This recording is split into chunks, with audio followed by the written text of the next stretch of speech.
Bonsoir, chers téléspectateurs. Je vous en parlais dans les titres. L'APR, le parti du président Macky Sall, n'est pas resté indifférent aux critiques d'Idrissa Seck.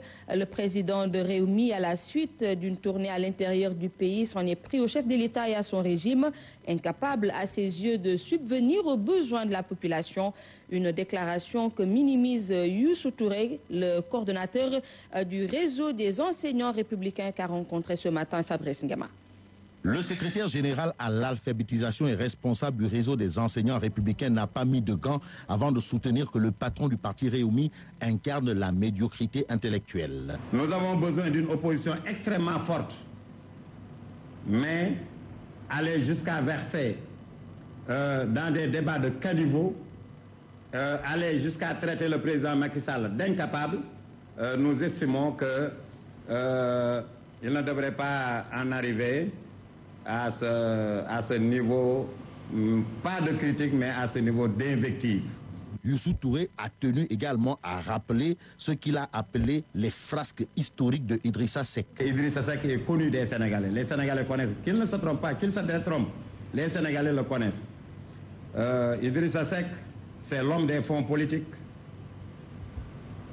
Idrissa Seck, c'est l'homme qui, faisant fi des considérations sociales, religieuses, c'est Idrissa Seck qui avait qualifié un homme qui a l'âge de son père. Il avait qualifié d'ancien spermatozoïde. Ainsi, une fin de coup au bas de la ceinture entre l'APR et le Rewmi, ce n'est pas pour demain la veille. Fabrice Ngama, Idrissa Seck serait dans son rôle d'opposant en s'attaquant au chef de l'État et à ses réalisations.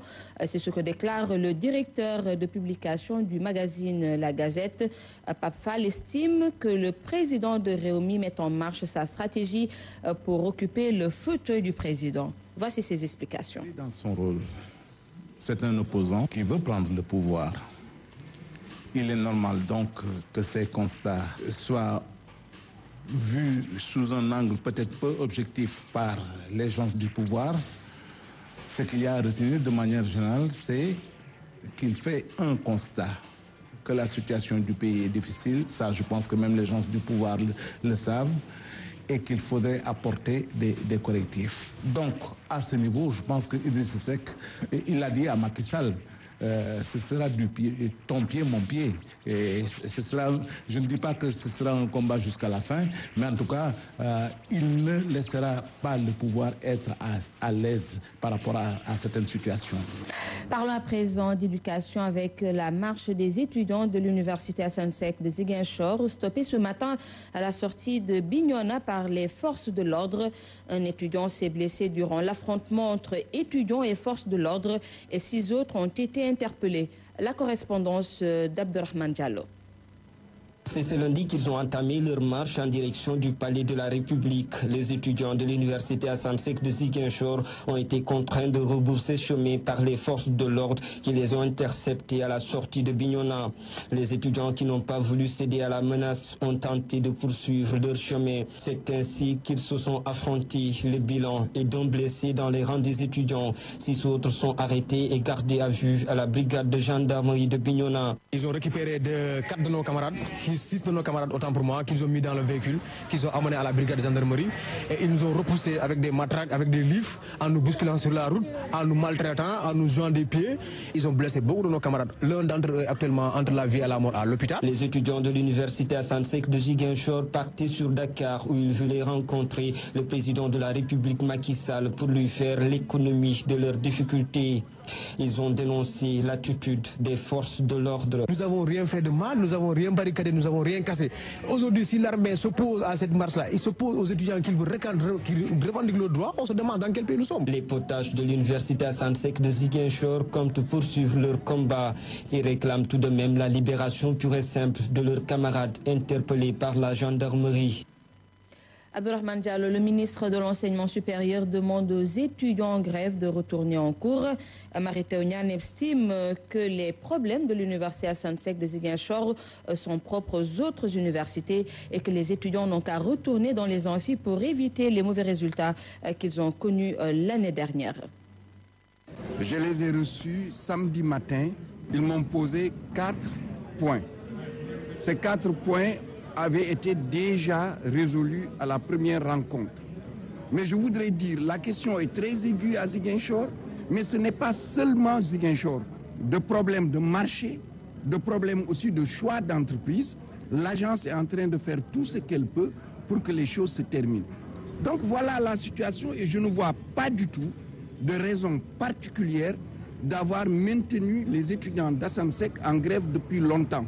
Les mêmes choses qu'ils ont faites l'année dernière et qui ont fait qu'Assansec a eu les plus mauvais résultats des universités sénégalaises. C'est ce taux très mauvais qu'a eu l'université Assansec de Ziguinchor qui a fait qu'elle n'a pas eu le satisfecit au niveau de son contrat de performance qui est bien réalisé. Toujours dans l'éducation, parlons des résultats du baromètre Djangando 2014. Il s'agit d'une enquête effectuée dans des ménages au Sénégal. Une enquête qui a révélé que les élèves s'intéressent de moins en moins à la lecture et aux mathématiques. La présentation des résultats a eu lieu ce matin en présence de notre reporter Fatoumata Diop. Les élèves ne s'intéressent plus à la lecture et aux mathématiques selon les résultats présentés par le baromètre Djangando 2014. Le responsable chargé de la gestion du laboratoire de recherche sur les transformations économiques et sociales affirme que les résultats de ces enquêtes menées sont catastrophiques. Les résultats ne sont pas du tout magnifiques. Vous avez au niveau de la lecture, les performances sont de 19%. Au niveau des mathématiques, on est à 12%, vous voyez, c'est au niveau de la culture générale que nous avons peut-être un bon pourcentage. Plusieurs facteurs expliquent cette baisse du niveau des élèves au Sénégal. Il y a énormément de facteurs. Il y a eu 2 questionnaires de contexte qui ont accompagné l'évaluation à partir des items. C'est des faiblesses qui touchent un peu à la qualité même des enseignements, des contenus d'apprentissage, à la formation des enseignants, aux conditions des ménages. Donc il y a énormément de facteurs qui ont agi ensemble et qui ont fait qu'aujourd'hui, que ces élèves n'ont pas pu avoir les compétences nécessaires en matière de lecture, de mathématiques et de culture générale. L'inspectrice de l'IA de Dakar estime que tous les enfants n'étaient pas ciblés. Tous les enfants du Sénégal ne peuvent pas être recensés. Il y a eu des districts de recensement qui ont été ciblés et c'est sur la base de ce choix-là que des enfants ont été, n'est-ce pas, interrogés. Cet atelier sur la présentation de Djangando, baromètre de la qualité des apprentissages au Sénégal, a permis aux acteurs d'évaluer le niveau des enfants des 10 régions du pays. Plus de 10 000 ménages ont été recensés, dont les enfants âgés de 6 à 14 ans. Fatoumata Diop, merci par la présence de la commémoration ce mardi de la 135e édition de l'appel de Seydina Limamou Laye, un événement religieux qui rassemble des centaines de fidèles layennes et qui a donc démarré ce matin avec l'étape de Cambérène que nous présente Zahra Aïdara.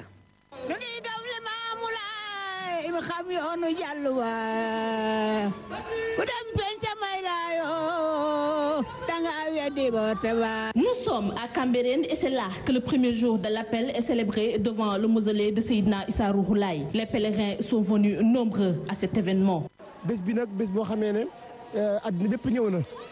Tout le monde est venu, nous sommes contents. Le Mahdi a dit: j'appelle les hommes et les djinns. Les croyants viendront prendre les bienfaits. La religion, c'est la paix et tous les vœux seront exaucés.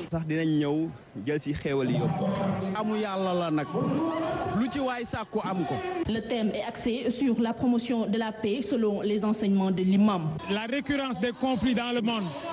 Chaque fois qu'on tente de régler un conflit, un autre apparaît. Et pourtant, depuis 1883, un apôtre qui s'est illustré comme le Mahdi attendu à la fin des temps a proposé une démarche qui permet aux musulmans de vivre dans la paix, dans la tranquillité et de prévenir les conflits. La commémoration du 135e anniversaire de l'appel de Seydina Limamou est célébrée dans la plus grande ferveur. Nous ne voulons pas de réjouissance. Ce n'est pas une journée de réjouissance, c'est une journée de méditation.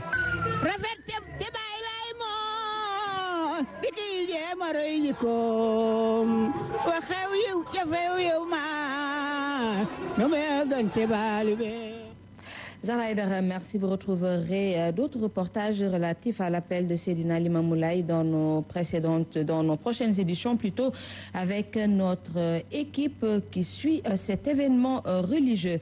Sans transition, nous parlons de l'alerte du président de l'association des bureaux